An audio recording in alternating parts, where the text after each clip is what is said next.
चलिए फ्रेंड्स, आज बात करते हैं क्लोजर ऑफ रिलेशन के बारे में। क्लोजर ऑफ रिलेशन देखिए बेसिकली क्या होता है, तीन टाइप का होता है, रिफ्लेक्सिव, सिमेट्रिक, ट्रांजिटिव। मैंने इसकी प्रॉपर्टी ऑलरेडी बताई है कि रिफ्लेक्टिव में सेम टाइप के एलिमेंट्स होते हैं, ए, बी, बी, सी। सिमेट्रिक में 1, 2, 2, 1 में होते हैं। ट्रांजिटिव में ट्रांजिटिव प्रॉपर्टी क्या होती है आपको बताया हुआ था। ये सारे प्रॉपर्टीज़ ऑफ रिलेशन के अंदर आते हैं। अब इन पे क्वेश्चन वो होता है, एक बहुत इंपॉर्टेंट बनता है और ये हमेशा आता ही आता है। ये मैंने एक मेजर क्वेश्चन लिया है, अगर आपने ये क्वेश्चन समझ गए तो समझिए आप कोई भी क्वेश्चन इसका कर सकते हैं। ठीक है, तो चलिए क्वेश्चन क्या है, देखो ABCD। मैं इसकी डेफिनेशन मैंने अलग से नहीं इसलिए नहीं लिखी क्योंकि मैं रिफ्लेक्सिव बताऊंगा, रिफ्लेक्सिव की डेफिनेशन बता दूंगा, सिमेट्रिक में इसकी बता दूंगा, ट्रांजिटिव में उसकी बता दूंगा। ठीक है, तो फिर अगर मैं बात करूँ रिफ्लेक्सिव क्लोजर के बारे में तो देखिए आपके लिए दिख रहा है इसमें कि जो R1 होता है वो R यूनियन डेल्टा होता है। ठीक है, ये आपको गिवन है, R1 आपका R यूनियन डेल्टा होता है। अब डेल्टा क्या होता है, डेल्टा यहाँ पे देखने वाली बात है कि डेल्टा आपका ये आइडेंटिटी एलिमेंट को शो करता है। मतलब अगर आपका ABCD है तो जो डेल्टा होगा A, B, C, D, D हो जाएगा। अगर आपका सेट जो गिवन है वो 1, 2, 3 है तो डेल्टा होगा 1, 1, 2, 2 और 3, 3 हो जाएगा। रिफ्लेक्सिव क्लोजर की बात करें तो इसमें जो इसकी प्रॉपर्टी होती है R1 equal to R union delta. Delta के साथ हम इसका यूनियन निकाल देते हैं, सिंपली हमारा आंसर आ जाता है। ठीक है, यहाँ पे हम लोगों ने A, B, C, D लिया है, इसका यूनियन निकाल के लिख दिया है। इतना तो आप लोग कर ही सकते हैं। दिक्कत ट्रांजिटिव में आती है।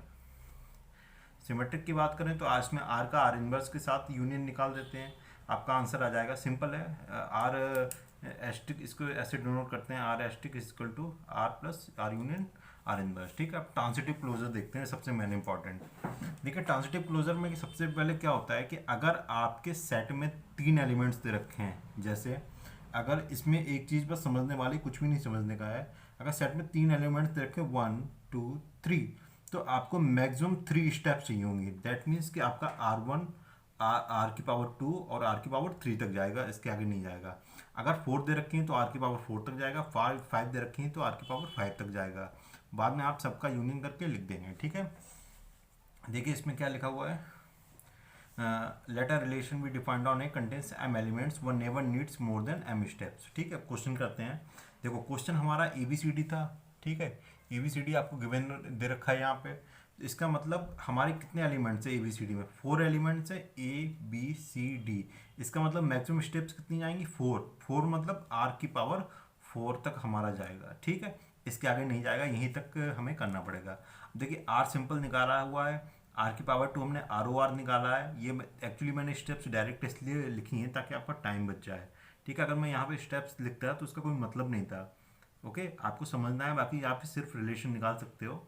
ओके, मैं आप दूसरे पेज पे लग के निकाल सकते हो। R की पावर 2 निकाल दिया, R की पावर 3 R2OR निकालोगे। ठीक है, और अगर आपको इसको कंपोजिट रिलेशन नहीं निकालना था तो आप मेरी वो वाली वीडियो भी देख सकते हो, मैंने अपलोड की हुई है।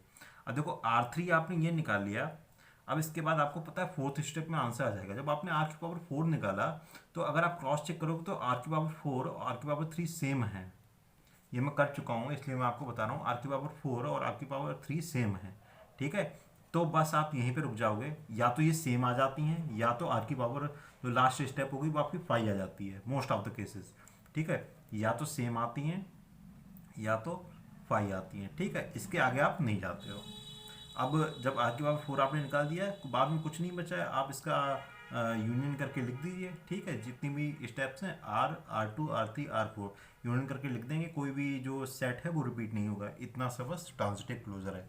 समझने वाली बात सिर्फ इतनी थी है कि अगर आपके एलिमेंट्स 3 हैं सेट में, जैसे 1, 2, 3 दे रखा है तो आपके R की पावर 3 तक जाएगा। अगर ABCD दे रखा है 4 एलिमेंट्स हैं तो R की पावर 4 तक जाएगा। ठीक है, और कुछ टाइप ऑफ क्वेश्चन डिस्कस करते हैं। देखिए देखो ये मैंने आपके लिए क्वेश्चन एक निकाल के रखा है, ये R equal to 1, 2, 2, 3, 3, 3 on set A equal to 1, 2, 3। ठीक है, अब भाई सेट हमारा कितना है, 3 एलिमेंट्स, मतलब R की पावर 3 तक जाएगा, हमें पता चल गया। R हमारे पास गिवन, देखो रिफ्लेक्सिव और सिमेट्रिक तो आप सब लोग निकाल ही लोगे। ठीक है, डायरेक्ट ट्रांजिटिव पे बात करते हैं। अगर उसके बाद ट्रांजिटिव में क्या है, R तो दे रखा है, R की पावर 2 निकालोगे। ठीक है, ROR निकालोगे, 1, 2 का 2, 3 से निकालोगे 1, 3 आएगा। उसके बाद 2, 3 का 3, 3 से निकालोगे 2, 3 आएगा। उसके बाद ये 3, 3 तो आपका दे रखा है। ठीक है, ये आपका आ जाएगा। इसमें भी आपका दे रखा है, इसे भी आप निकाल लोगे। ठीक है, और जब आप देखोगे ये दोनों सेम आए हैं, जैसे ही सेम आएंगे, R3 आपका सेम आया, रुक गए, आपने यूनियन निकाला, ये आपका आंसर हो गया। अब इसका दूसरा देखते हैं, रिफ्लेक्सिव। रिफ्लेक्सिव फिर से वही property, R union delta. R union जो डेल्टा इसका होगा, जैसे ए बी सी रखा है तो आपने, मैंने डेल्टा क्या बताया था, A B B C C, union करके लिख दिया, ठीक है। उसके बाद R union, R inverse. R inverse में क्या दे रखा है आपका, आर इनवर्स में ये दे रखा है इसका, तो उसके बाद फिर आप इनको कंबाइन करके लिख दोगे, सिंपल सा है। आप देखो, आपका एलिमेंट्स 3 दे रखे हैं तो ये आर के पावर 3 तक जाएगा, आर के पावर 3 तक जाएगा, R2 R होगा। आप उसे जब ये रिपीट स्टेप R3 में ही या तो 5 आ जाएगा, या तो आपकी रिपीट स्टेप रिपीट होगी, स्टेप रिपीट हुई है, रुक गए, यूनियन करके लिख दिया, आंसर हो गया, ठीक है। तो ये था आपका रिफ्लेक्सिव, सिमेट्रिक और transitive closure. Thank you very much.